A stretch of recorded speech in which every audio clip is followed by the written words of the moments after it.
everyone, today I wanted to share with you the Dior bronzer. Now this is the Dior Forever Natural Bronze bronzer and it was limited edition, which is kind of what sold me on it. I did drop mine on the floor literally as soon as I got it and it crumbled into a million pieces. So this is not how it looks when you get it, or it shouldn't be. If it does, send it back, but it still works the same. So I'm still going to review it with you. But what I really want to share with you is the do's and don'ts of how to use it, how to apply it, because it's very, very highly pigmented. You can end up with massive tiger streaks, way too much application. Also want to show you the products, the other blushes it works with, and how to kind of like get them to all marry together. So this particular Christian Dior bronzer is 95% mineral origin pigments. That was a mouthful, that did take a few takes. It also has wild pansy, which is supposed to help with the hydration of the skin. Now Dior says this makes the skin look naturally bronzed, which it does if you apply it the correct way. If you apply too much or buy too dark a shade, it is not natural because, like I said, it's very, very highly pigmented.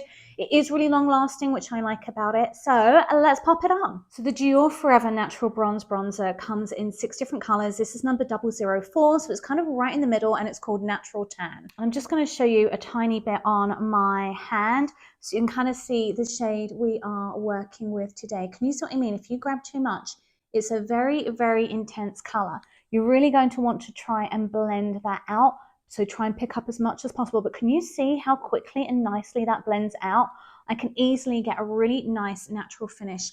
And it is matte. There's no shimmer to it. So you haven't got to worry about looking too kind of like ultra shine or a disco ball in the summer. I'm not the biggest fan of sparkly or high glow bronzers. I kind of like more of a matte bronzer and then more of a shimmery blush. So what I've discovered with the Christian Dior bronzer is less is more. There's definitely some right and wrong ways, I feel like personally anyway, to use the Christian Dior bronzer because it is quite an intense, highly pigmented color. So I like to use quite a dense bronzer brush. I just feel it works better for me, but play around, see what works for you. You're also going to want to really tap off a lot of the color, otherwise you're going to end up with way too much. So I'm going to kind of do how I feel is the best way to do it for me. I'm not going to say it's the right or wrong way to do it. And then this side I'm going to do the ways I found that haven't worked so well. So I'm going to start by dipping my brush in the powder, tap off all the excess, literally until I can't see any more powder coming off, and then hold it towards the end of the brush. Then I'm going to start very lightly tapping in around that area in the hollows of my cheek where I really want to create that contour.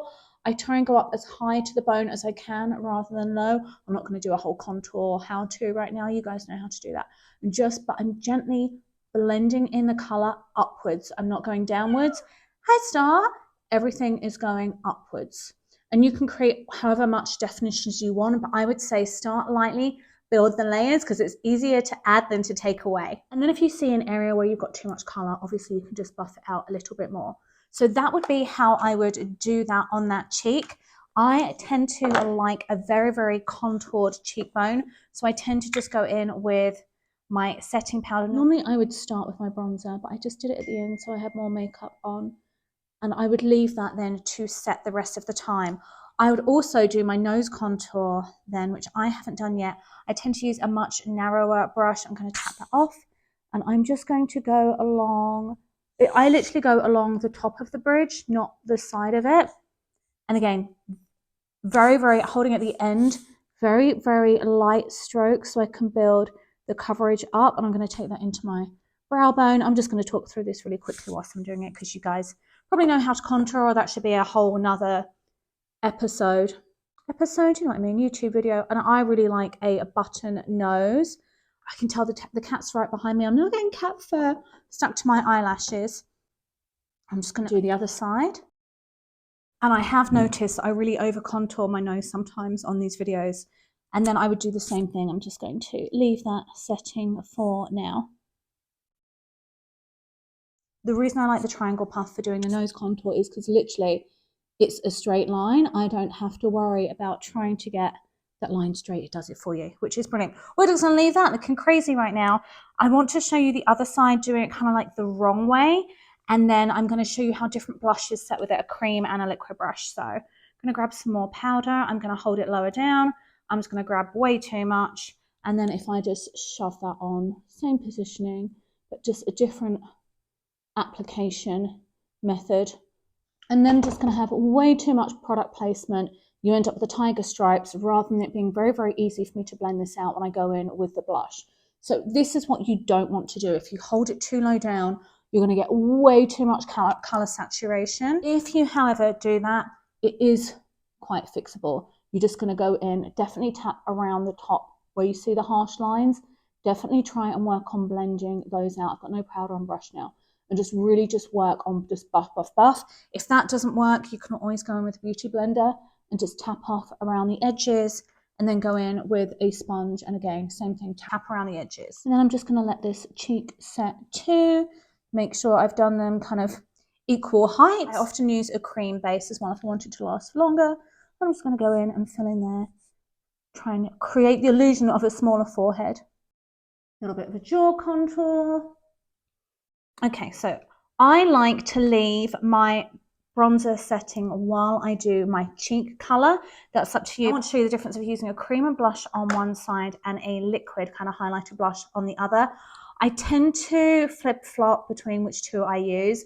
If my skin's feeling particularly dry, I do like to use more of the liquid just because I feel like it settles less in the lines. But we're not really talking about that. I just want to show you the difference of using a liquid versus a cream powder, so you can kind of get an idea of how well they play together, how blendable they are. I tend to use two colors. I use kind of the main blush color there and a bit of a highlighter. I do one at a time because I do find it dries down too quickly otherwise, and I'm just going to blend those in together. Don't worry about those harsh lines right now because that's all going to get blended out.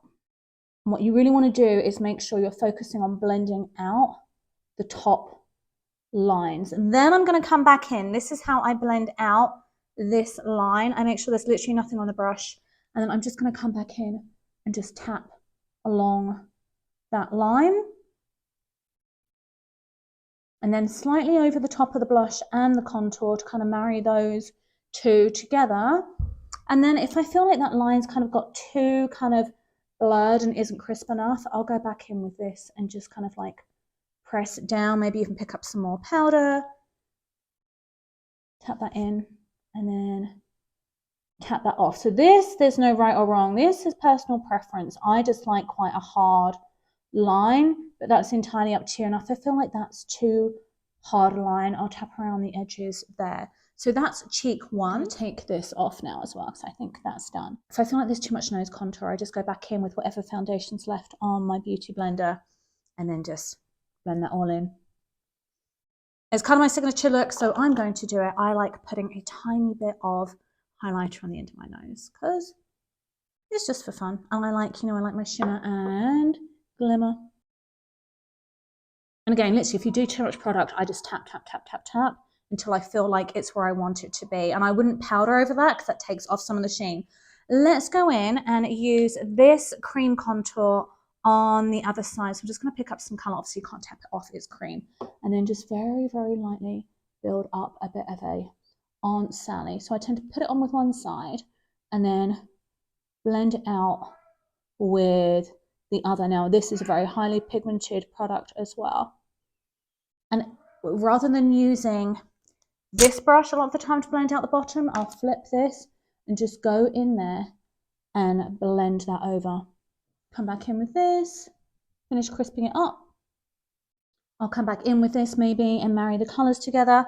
Then, because I find cream doesn't hold well on its own, I will go in with the Dior, again, just because it's the pink, I'll use the Dior Rosy Glow powder brush. She says if she can get it open. And again, I just kind of swirl, tap, and I tap this on. I don't tend to do the long sweeping motions, but you do you, and I take that up a little bit high. So that's the results I got from using the Dior bronzer. One side with using that liquid blush and liquid highlighter, the other one with using the cream blush and powder blush. So it's really that I don't think there's any right or wrong. What I wanted to show you is that literally every blush product works really well with this, but I just also wanted to show you the different applications. But my main takeaway tips for how to use the Dior bronzer are to hold your brush lower down when you're dipping, and then also to tap off all the excess powder build up the layers slowly because it's a very, very intense color. So would I purchase a Dior bronzer again? Do I think it's worth it? I think it is. I really love the packaging. That's a big selling point for me because it is limited edition.